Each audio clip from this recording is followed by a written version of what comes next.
Boker Tov, aujourd'hui, donc, le 18 du mois de Av, 19 août,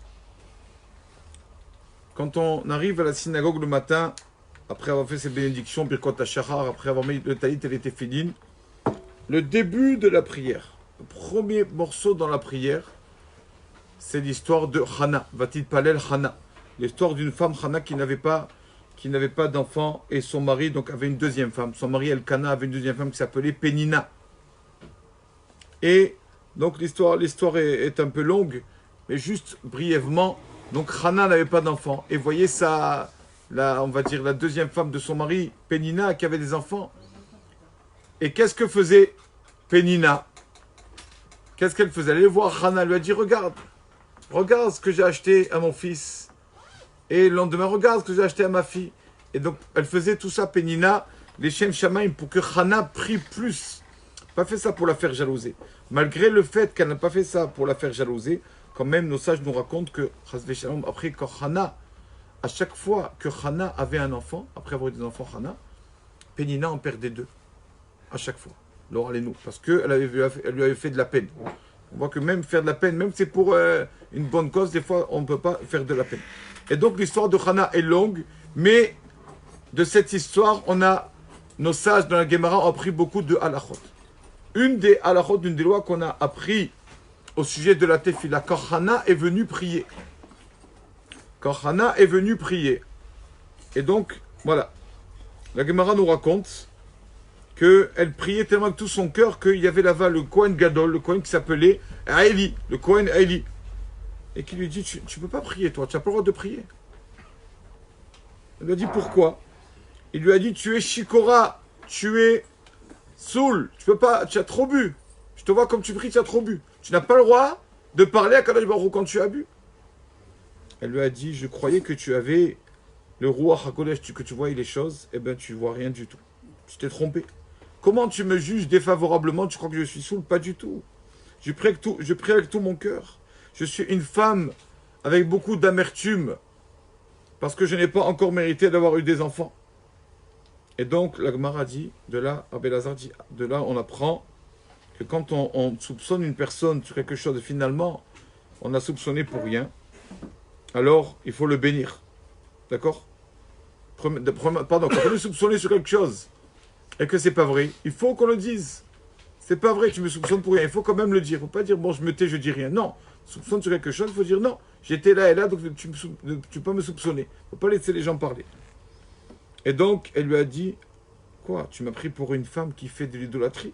Là, nos sages ont dit, une personne qui parle à Kadosh Baruch Hu, qui vient faire sa prière, qui ose venir parler à Hachem quand il a bu, quand il a trop bu, alors c'est comme si c'était un idolâtre. Comme un idolâtre.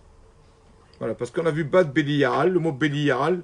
Quand quelqu'un boit, il a béli, il n'a plus le rôle, il n'a plus le joug d'Hachem.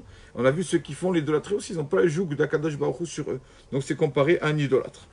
Voilà, et après Rabbi Eliezer nous dit, quand on soupçonne quelqu'un en vain, il faut après le bénir. Il faut lui demander pardon et le bénir. Parce qu'il lui a dit, Akadosh Baruch Hu te remplira ta prière, exaucera ta prière. Il a béni Aïe à Kohen. Et donc Hana, on voit comment elle a prié Akadosh Baruch Hu. Elle lui a dit, comment elle a parlé de toutes les armées, les millions de personnes que tu as créées dans ce monde, tu ne peux pas me donner encore un enfant. Tout ce que tu as créé dans le corps, il y a un but, chaque membre de la personne. Tu as créé une poitrine, pourquoi? Pour donner le lait aux enfants. À quoi ça sert, moi? Et donc, grâce à toutes ces paroles qu'elle a priées avec tout son cœur, Hana, donc ça, je vous dis, voilà, c'est notre exemple pour prier. Le matin, tous les matins, 365 jours dans l'année, Shabbat, Kippour, Tchabéav, Rosh Hashanah, Purim, on commence la prière par Hana. On commence par elle. On commence par Vatit Palel, Hana, Vatomar. Les pauvres, les personnes qui sautent la prière n'ont pas le mérite de réciter ça. Mais ceux qui font la prière comme il faut, alors ils commencent la prière comme ça, Vatit Palel, Hana, Vatomar. Comme ça, c'est la prière qui commence. Et donc, de là, on a appris qu'une personne ne peut pas prier quand il a bu. C'est marqué dans la Torah. Yahin veshechar, du vin et toute chose qui te soura al techt, ne bois pas. Le mot techt, boire, ce sont les initiales de trois mots. Tefilat, Shikor, To'eva. La prière d'une personne qui a bu est une abomination. Alors comment on fait de nos jours? Surtout en France, les gens ils aiment boire le vin pendant le repas. Est-ce qu'une personne, dès qu'il a bu, ça il a bu un peu? Alors, la Hara nous dit ici que justement, non, c'est pas tout le temps dès qu'on a bu, on ne peut plus prier. Premièrement, quand on n'a pas bu, Réveillite, ça veut dire Réveillite, c'est 8,6 centilitres. Il faut boire d'un coup. Si quelqu'un a bu ça d'un coup, Réveillite, là, c'est problématique. Donc, en général, on ne boit pas le vin d'un coup. On le déguste doucement, doucement. Donc, il n'y a plus ce problème. Deuxièmement, quand c'est dans un repas avec ce vin, alors on mange aussi. Donc, ça enlève l'effet du vin. D'accord? Donc, c'est pour cela qu'aujourd'hui, une personne, comme il dit ici le Rav David Yosef, il doit faire attention. Chacun y voit, en fait. Comment est-ce qu'il arrive à parler? Est-ce qu'il est clair? S'il voit qu'il est un peu pas clair, ça y est. Il ne peut plus prier devant Kadosh Baruch Hu jusqu'à qu'il enlève un peu son vin. Comme on dit, qu'il cuve son vin, comme ça on dit. Mais tant il sent qu'il est bien, il peut prier tranquillement et tout. Après un repas, il a bu son vin doucement, doucement. Donc il n'y a pas de problème.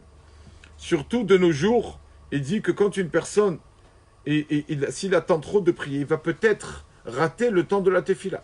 Donc vraiment, il dit bon, chacun se connaît et chacun sait.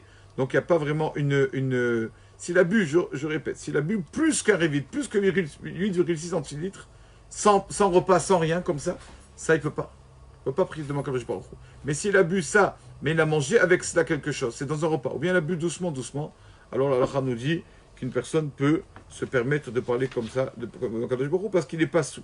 Mais dès qu'il voit qu'il n'est pas clair, il dit oh tu vas, je sais pas, il rigole trop et tout, là il commence vraiment, ça commence, alors là la personne ne peut pas prier. Et si une personne a bu ça, arrive, malheureusement il n'a pas pensé ou il ne savait pas, ça ne dépendait pas de lui, était complètement, Baruch Hashem, bien sous comme il faut, et le temps de la prière est passé. On va dire, on est en hiver, il a mangé son repas à 1h de l'après-midi, complètement, il est complètement sous, il est parti dormir, il se réveille, il voit 5h30, ça y est, le coucher du soleil, le soleil s'est couché, et donc on ne peut plus prier Mincha. Est-ce qu'il peut rattraper? Oui, il peut rattraper.